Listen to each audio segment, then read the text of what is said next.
참 좋으신 아버지 하나님, 우리에게 성령을 보내주셔서 내 마음을 기쁘게 하시고 주님을 믿게 하시고 의지하게 하시고 이 자리에 나와 예배하게 하시니 감사드립니다. 이제 저희가 주님의 말씀을 듣겠습니다. 주님, 말씀하여 주옵소서. 저희가 듣고 순종하겠나이다.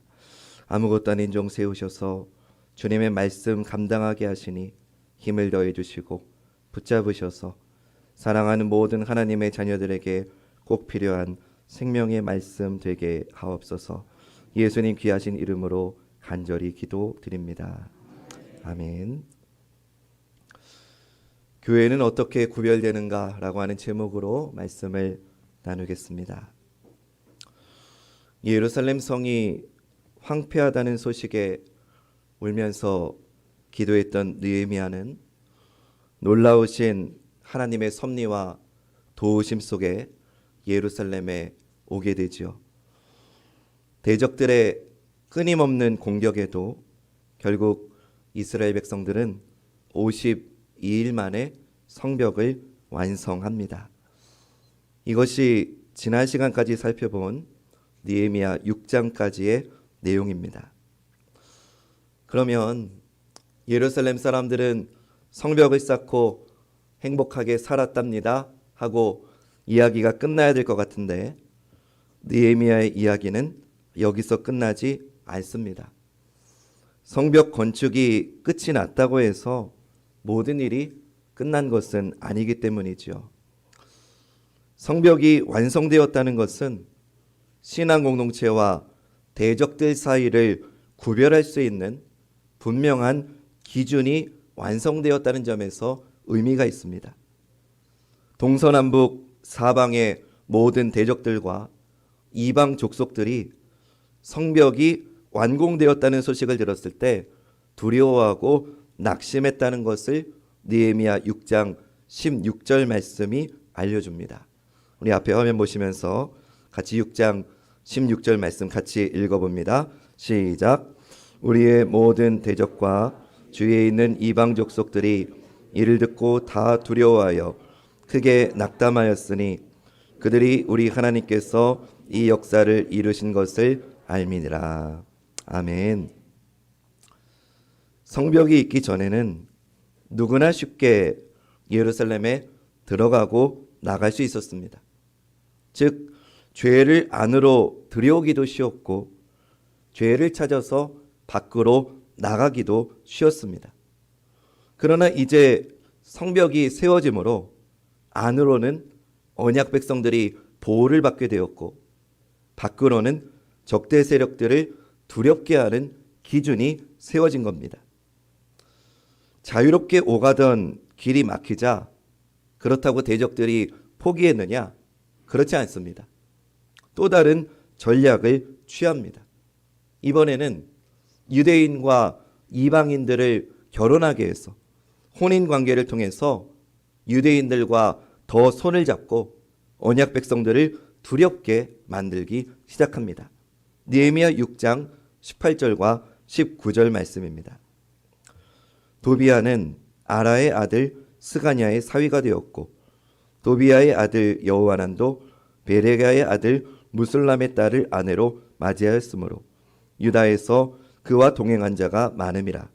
그들이 도비야의 선행을 내 앞에서 말하고 또 내 말도 그에게 전하매 도비야가 내게 편지하여 나를 두렵게 하고자 하였느니라.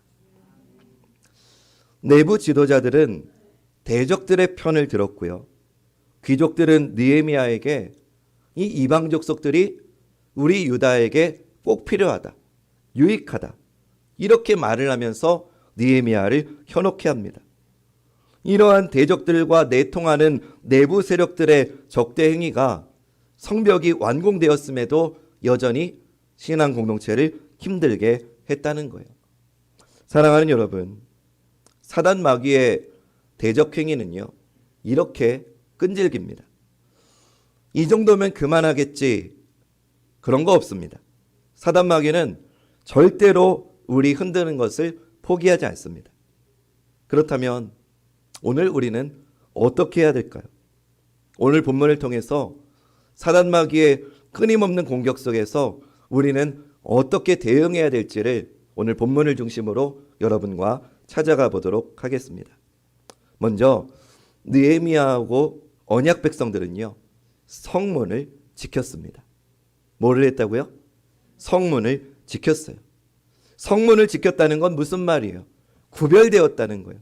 성문은 예루살렘 성으로 들어오는 문이니까 그 성문을 지켰다는 것은 구별됨을 통해서 대적들의 공격에 대응을 했다는 겁니다.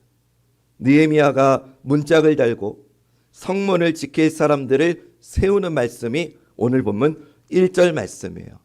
오늘 본문 1절을 우리 앞에 화면 보시면서 같이 큰 목소리로 읽겠습니다. 시작.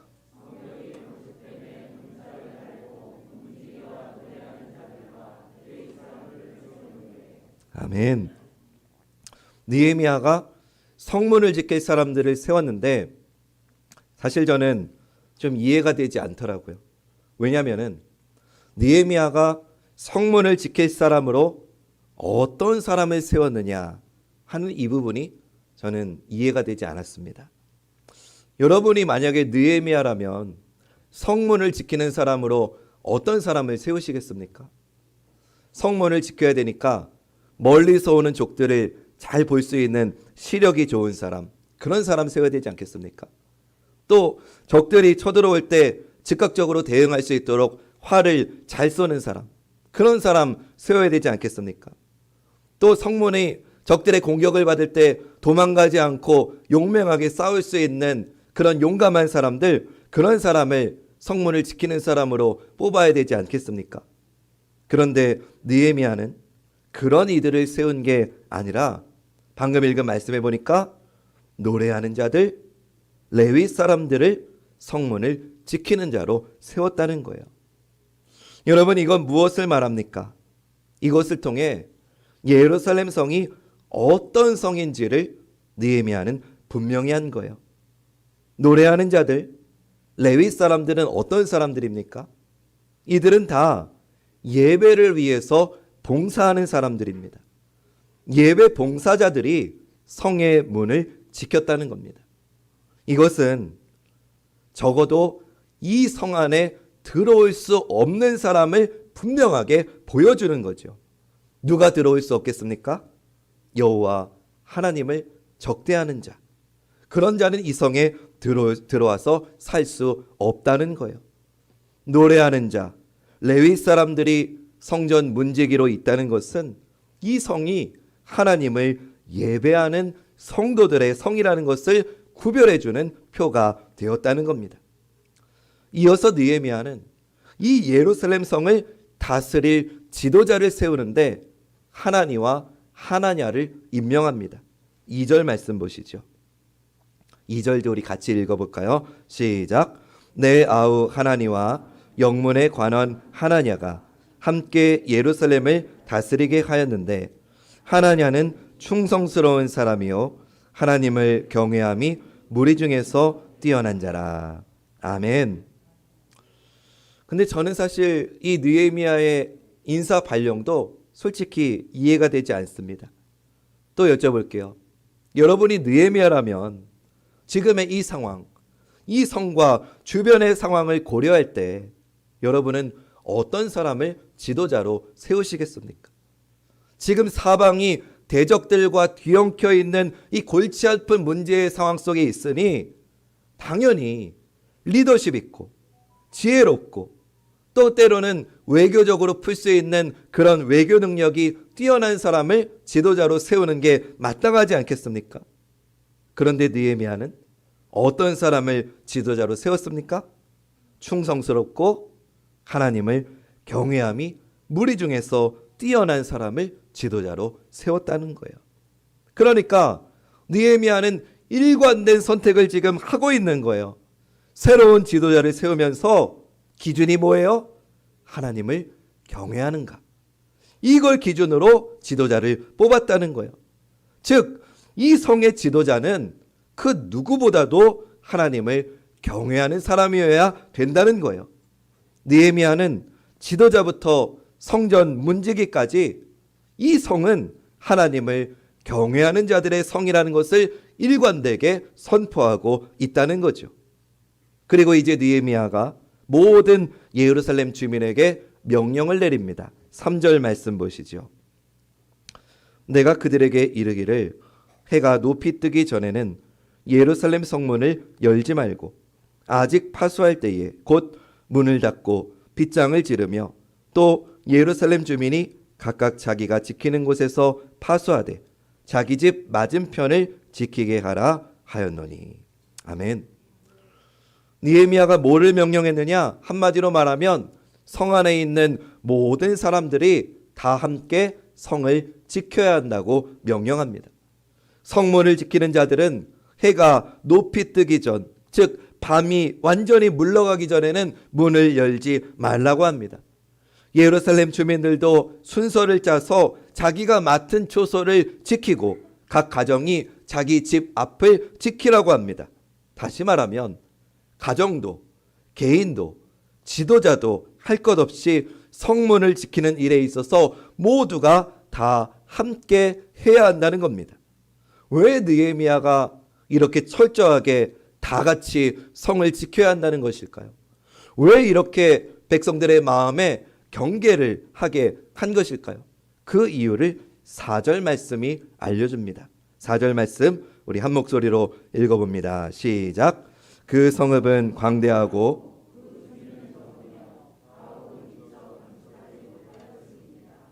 아멘.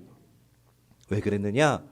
성읍은 광대한 데 비해서 그 안에 거주하는 사람이 많지 않았기 때문이라는 거예요.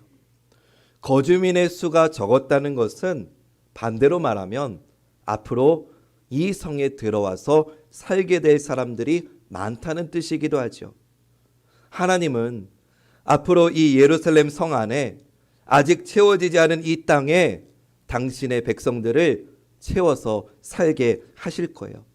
그러면 그때 어떤 사람이 이 예루살렘 성 안에 들어와서 살게 하시겠습니까?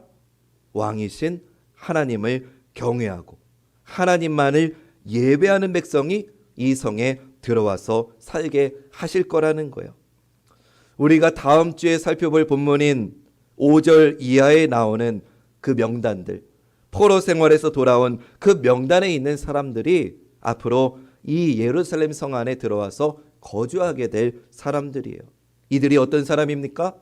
왕이신 하나님을 경외하는 자들이고 구별된 삶을 살기를 결단한 사람들이고 거룩한 삶에 자기들을 헌신한 이들이고 하나님 앞에 회개하고 돌이켜서 하나님의 다스림을 받는 이들로 가득한 성이 예루살렘 성이 되게 하실 거라는 거예요.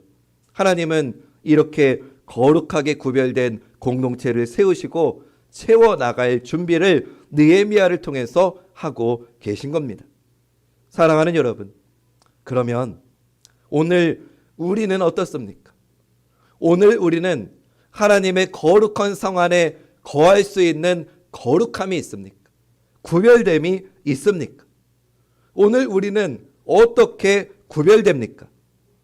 옛날 이 느헤미야 시대처럼 우리도 벽돌 한 장씩 들고 성벽과 성문을 만들어야 될까요? 그렇지 않습니다. 이미 저와 여러분은 성 안에 들어와 있습니다. 다시 말씀드립니다.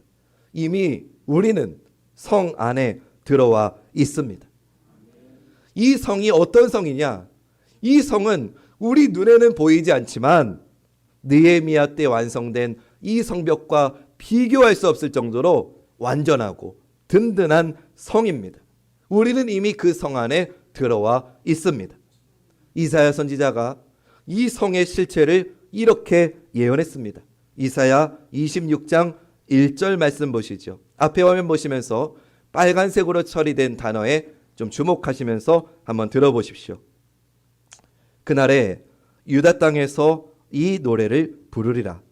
우리에게 견고한 성읍이 있으며 여호와께서 구원을 성벽과 외벽으로 삼으시리로다. 아멘. 이사야 선지자는 유다의 회복의 날에 우리에게 견고한 성읍이 있는데 그 성읍이 건축물이 아니라 구원이라고 우리에게 알려줍니다. 구원이 우리의 견고한 성읍이 된다는 겁니다. 이 구원은 스가랴 예언자의 말에 따르면 구원을 베푸시는 하나님 그분 자체, 하나님이 우리의 성읍이 되어주신다는 걸 알 수 있습니다. 스가랴서 2장 5절 말씀, 마찬가지로 빨간 단어에 주목하시며 들어보십시오. 여호와의 말씀에 내가 불로 둘러싼 성곽이 되며 그 가운데서 영광이 되리라. 아멘. 하나님께서 내가 너희의 성곽이 되겠다고 말씀하십니다. 사랑하는 여러분, 구원을 베푸신 하나님께서 오늘 저와 여러분을 지키는 성곽이 되심을 믿으시기 바랍니다. 이사야 선지자는 그러면 계속해서 누가 성문에 들어와서 구별될 수 있는지도 우리에게 알려줍니다. 이사야 26장 2절 말씀, 너희는 문들을 열고 신의를 지키는 의로운 나라가 들어오게 할지어다. 아멘. 누가 성문에 들어와서 구별된다고 합니까? 유다의 유다를 회복하시겠다고 말씀하신 하나님의 약속을 믿고 신뢰하는 사람들, 그 신의를 지키는 사람들, 그들을 의로운 나라라고 불러주시면서 성문 안으로 들어오라고 초청해 주신다는 겁니다. 이 말씀에서 우리는 언약의 하나님을 믿는 믿음이 우리의 의로 여겨지게 된다는 것을 볼 수 있습니다. 즉 이사야 예언은 언약의 하나님을 믿고 신뢰하는 사람들을 의로운 나라라고 부르시면서 구원이라 불러주시는 성읍 안으로 우리를 구별하시는 하나님을 찬양하고 있는 말씀인 겁니다. 할렐루야. 이 일이 지금 바로 저와 여러분에게 일어난 놀라운 일이라는 것을 여러분 다시 한번 기억하시기 바랍니다. 사랑하는 여러분, 그러면 이 놀라운 일이 어떻게 우리에게 일어났느냐, 이것을 우리는 반드시 기억해야 됩니다. 어떻게 일어났는지 아세요? 바로 예수 그리스도 안에서. 어디서요? 예수 그리스도 안에서. 그분 안에서 하나님이 우리의 성읍이 되어주신 거예요. 예수 그리스도 안에서 우리가 구원의 성읍에 들어가게 하셨다는 거예요. 여러분, 이 사실을 잊으시면 안 됩니다. 시편 24편은 이 진리를 노래하는 말씀인데 3절 말씀 보세요. 여호와의 산에 오를 자가 누구며 그의 거룩한 곳에 설 자가 누구인가? 이 질문에 대한 답이 4절과 5절에 이어집니다. 곧 손이 깨끗하며 마음이 청결하며 뜻을 허탄한 데에 두지 아니하며 거짓 맹세하지 아니하는 자로다. 그는 여호와께 복을 받고 구원의 하나님께 의를 얻으리니. 아멘. 무슨 말입니까? 의로운 자가 구원의 성문을 통과할 수 있다는 거예요. 그렇다면 여러분, 우리가 의로운 자입니까? 우리가 하나님께서 말씀하신 모든 말씀을 지켜서 하나님으로부터 의롭다함을 받을 수 있는 존재입니까? 방금 읽은 4절에 보니까 손이 깨끗하다 합니다. 그런 자가 들어올 수 있다고 합니다. 손이 깨끗하다는 것은 다른 사람에게 죄를 짓지 않는다는 뜻이에요. 여러분, 우리 중에 누가 그럴 수 있습니까? 마음이 청결한 자가 들어올 수 있다고 합니다. 마음이 청결하다는 것은 마음이 깨끗해서 마음으로조차도, 마음의 동기조차도 죄에 물들어 있지 않다는 의미입니다. 여러분, 우리 중에 누가 그럴 수 있습니까? 뜻을 허탄한 데 두지 않은 자가 들어올 수 있다고 합니다. 이 말은 우상을 섬기지 않는다는 말입니다. 여러분, 우리 중에 누가 하나님 아닌 것들을 섬기지 않은 적이 없다고 말할 수 있는 자가 누가 있습니까? 거짓 맹세, 이거는 말할 것도 없지 않습니까? 우리는 얼마나 거짓말을 입에 달고 삽니까? 시인의 이 노래를 들은 그 누구도 하나님 앞에서 의를 얻을 수가 없는 겁니다. 성문을 통과할 수가 없는 겁니다. 성전에 나아갈 수가 없는 겁니다. 그런 낙심스러운 우리에게 시인이 그럼에도 우리가 들어갈 수 있는 근거를 이렇게 노래합니다. 7절부터 10절 말씀. 문들아 너희 머리를 들지어다. 영원한 문들아 들릴지어다. 영광의 왕이 들어가시리로다. 영광의 왕이 누구시냐? 강하고 능한 여호와시요 전쟁에 능한 여호와시로다. 문들아 너희 머리를 들지어다. 영원한 문들아 들릴지어다. 영광의 왕이 들어가시리로다. 영광의 왕이 누구시냐? 만군의 여호와께서 곧 영광의 왕이시로다. 왕이 문지기들에게 외치는 소리입니다. 영광의 왕이 들어가시니, 의로운 왕이 들어가시니 문을 열라는 겁니다. 이 왕이 누구십니까? 여호와 하나님이 만군의 왕이시라는 겁니다. 다윗은 여호와 하나님을 영광의 왕이라고 외치면서 문지기들에게 문을 열라고 명령하는 겁니다. 아무도 의롭지 않기에 그 누구도 들어갈 수 없는 문을 오직 의로우신 영광의 왕 여호와께서 통과하십니다. 그리고 그 하나님을 만군의 통치자로 믿고 섬기는 다윗이 그 문을 통과합니다. 그리고 여호와 하나님을 왕으로 섬기고 믿고 경외하는 모든 자들이 왕의 선언을 의지해서 성문을 통과한다는 말씀입니다. 사랑하는 여러분, 이 시편의 놀라운 이 장면을 완전하게 100% 성취하신 분이 계십니다. 누구십니까? 바로 예수 그리스도, 만왕의 왕이신 예수 그리스도이십니다. 그분이 죽은 자 가운데서 부활하셔서 하늘의 문을 여시고 하늘 보좌 우편에 앉으신 예수 그리스도께서 이 말씀을 궁극적으로 이루신 유일한 왕이 되시는 겁니다. 저와 여러분, 우리가 하늘의 문을 열고 들어갈 수 있는 이유, 우리가 의롭다함을 인정받을 수 있는 이유, 당신의 예수 그리스도의 그 의로움을 믿고 따르는 우리 모두가 다 의로움을 받고 우리 모두가 다 부활하게 되고 우리 모두가 다 천국의 문을 열고 들어가게 해주신다는 겁니다. 할렐루야! 크게 아멘 합시다. 할렐루야! 우리는 이런 놀라운 은총을 받은 성도입니다.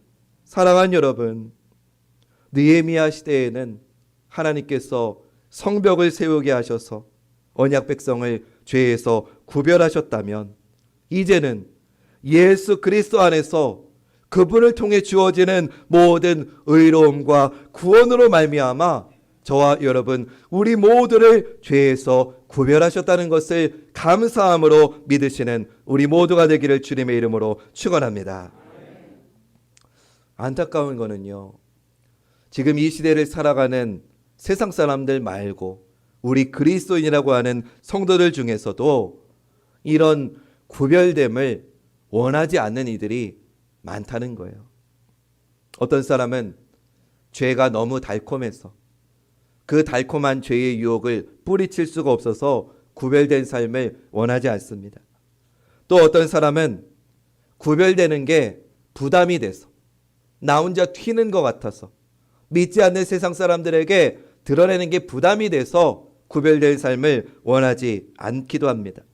그래서 그냥 그렇게 교회 안에 나와 있는 1시간만 성도처럼 그리스도의 향기를 담은 것처럼 하고 나머지 6일 23시간은 구별된 것과 아무 상관없이 그냥 그렇게 흘러가는 대로 구원받은 자로서 구별됨 없이 하나님의 성읍에 속한 자답지 않게 삶을 살아가는 자가 적지 않다는 겁니다.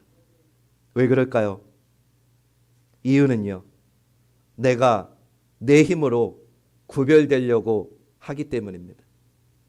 우리가 내가 내 힘으로 구별되려고 살아간다고 한다면 그게 얼마나 여러분 무거운 짐이겠습니까? 기피하는 거, 꺼리는 게 당연한 겁니다. 왜냐? 내가 할 수 없기 때문입니다. 그러나 여러분 기억하십시오. 구별되는 삶, 거룩한 삶은 내가 이루는 게 아니라 그리스도 예수 안에서 주어지는 하나님의 은총이고 선물임을 말입니다. 그리스도 안에서 하나님이 나를 은혜로 구별하셨음을 믿으시기 바랍니다. 예수 그리스도 덕분에 이게 중요합니다.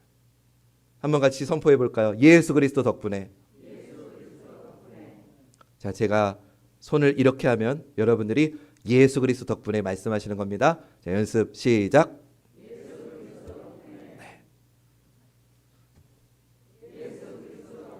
예수 그리스도 덕분에 죄 많은 우리가 의인으로 의로운 나라로 구별함을 받은 겁니다.